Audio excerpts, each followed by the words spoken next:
Assalamualaikum warahmatullahi wabarakatuh. Bapak Ibu sekalian, ketemu lagi dengan channel saya.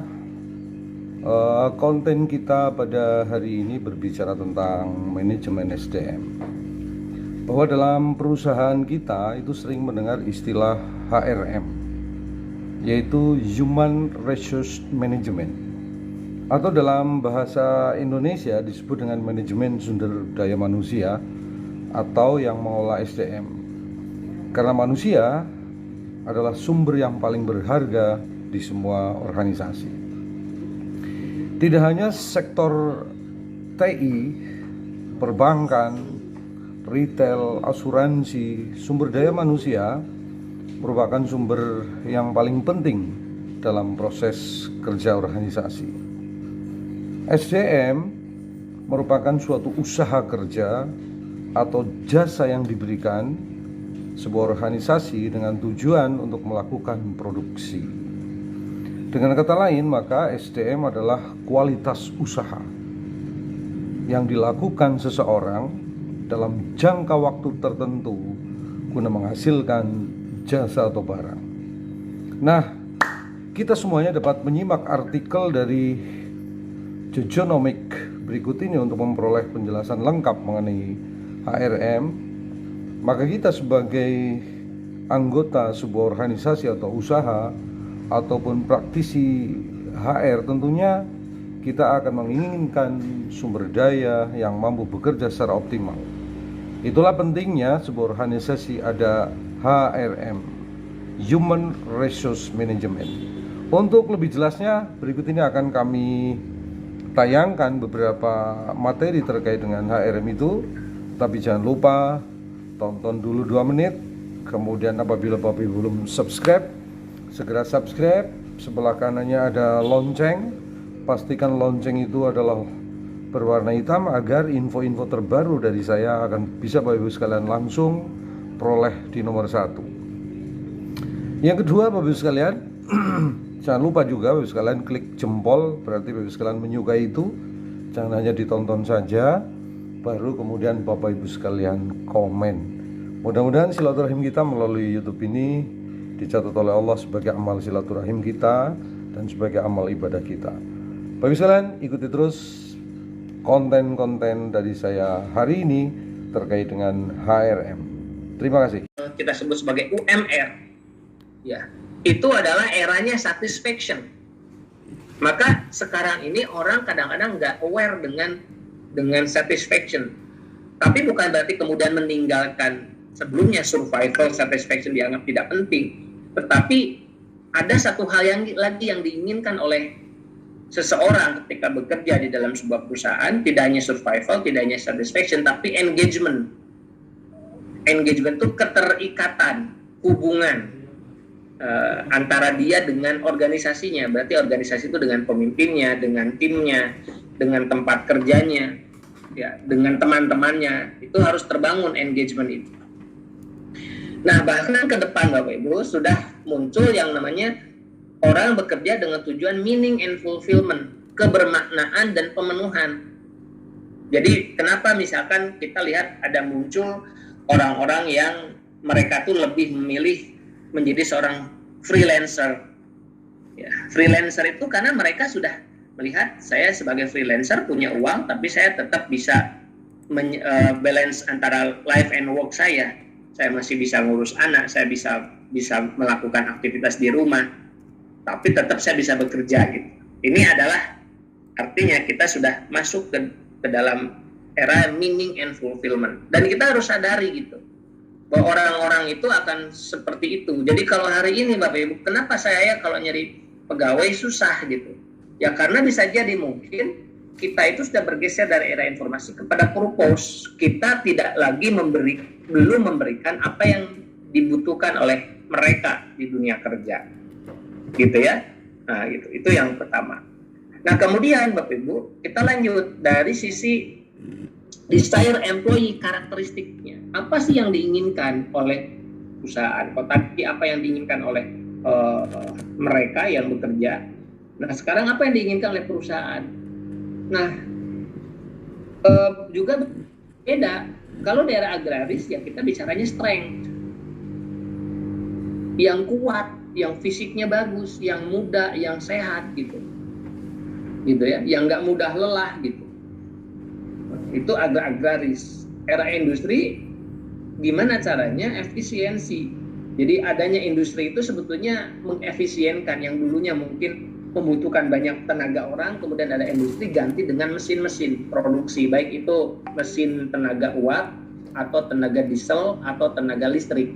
Tapi intinya adalah efisiensi. Nah, beberapa industri masih menggunakan sistem efisiensi ini, ya gitu ya.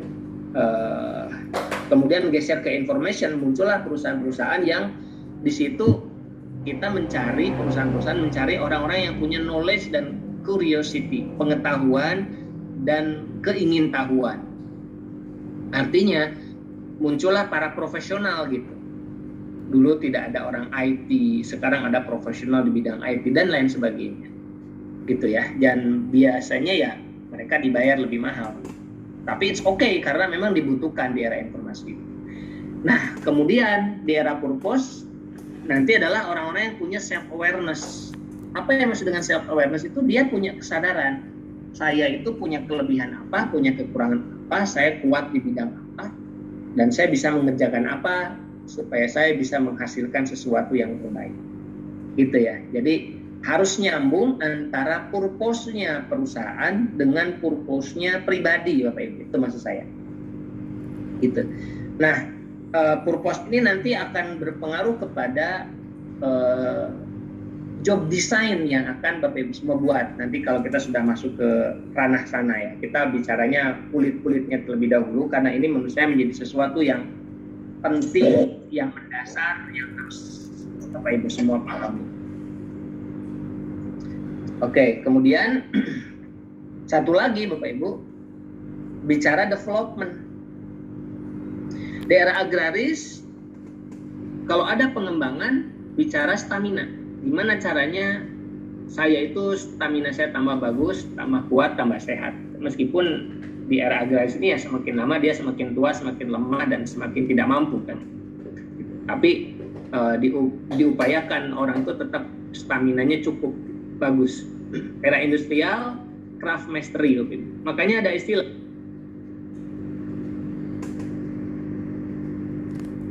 di bidang tertentu. Makanya disebut sebagai karyawan. Jadi histori ada muncul karyawan, ada muncul buruh. Itu sebenarnya karena beda era. Nah, era information, creativity, and innovation. Jadi di sini disebut juga dengan istilah tim kreatif atau talent gitu. Nah, karena yang dibutuhkan memang di era informasi itu adalah orang yang punya kreativitas dan bisa berinovasi. Nah, di era purpose ke depan, orang punya purpose, punya tujuan. Saya itu lebih suka bekerja di apa. Jadi development fokusnya adalah bagaimana dia itu bisa bekerja sesuai dengan purpose mereka masing-masing. Nah, Bapak Ibu, dari sini mungkin pertanyaan kita adalah apakah kita itu sudah benar-benar menyadari nggak ada perubahan ini, sejarah tentang bagaimana cara kerja. Jadi jangan sampai kemudian kita tidak menyadari sehingga kita mengalami kesulitan dalam mengelola SDM di dalam organisasi kita. Ya, oke. Saya lanjutkan Bapak Ibu sekalian. Jadi ini adalah history of work yang menurut saya menjadi fundamental untuk kita supaya kita menyadari bahwa dunia bekerja atau pekerjaan itu berubah seiring dengan perjalanan waktu. Ya, dan ini nyambung dengan apa yang tadi saya sampaikan, ada 3 tantangan perubahan tadi.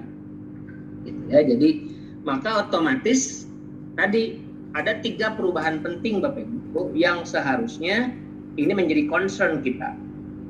Satu adalah tentang perubahan kepemimpinan. Yang kedua adalah perubahan organisasi beserta dengan turunannya, bisnis prosesnya, bagaimana tata kelola organisasinya dan lain sebagainya, manajemennya juga berubah. Dan yang ketiga yang jadi sebuah perubahan penting adalah people manajemennya pun menjadi berubah.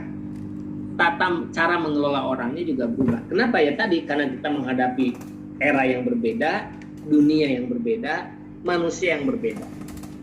Sehingga membutuhkan cara pemimpin yang berbeda, cara mengelola manajemen organisasi yang berbeda, manajemen manusia yang berbeda.